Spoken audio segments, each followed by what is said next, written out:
Good afternoon, everyone. This is Christy with Ahn CO. It's Thursday, March 8th. I'm going to go over the market with you for the day here.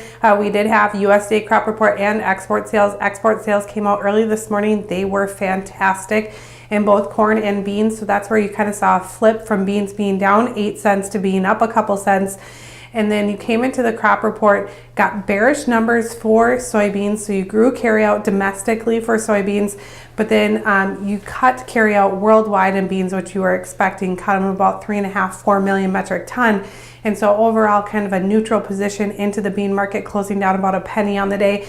Corn market, however, got friendly domestic numbers and world numbers. So you saw cuts in both. They increased exports and ethanol use domestically, and then had quite a big cut into the world carryout levels. So you were able to be up about 6 cents on the corn market. That's a good close there. Got to close above $4 onto July corn.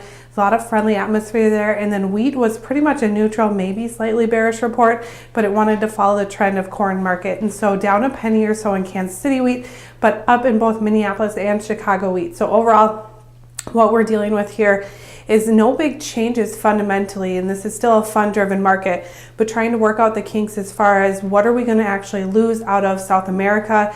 You're starting to jump on board for just the losses that are coming in corn as well as the bean market.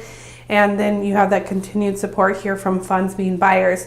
Meat markets, however, with corn up hard, you did see the feeder cattle market start to really drop. So down about $2, live cattle down about $1, lean hogs down about $1. Outside markets weren't that favorable. And to be honest, you're just really struggling with funds pulling out of meat markets, going to grain markets right now. Outside markets unfavorable with the dollar up 55, crude market both sides, Dow market both sides as well. Waiting to see what happens as far as these tariffs go. That's going to be really the most influential part of how the stock markets trade over the next couple of days. Tomorrow we'll get to see what funds did after the close from last Tuesday to Tuesday, and it'll be very interesting because they've been such aggressive buyers to see if they're continuing that pace.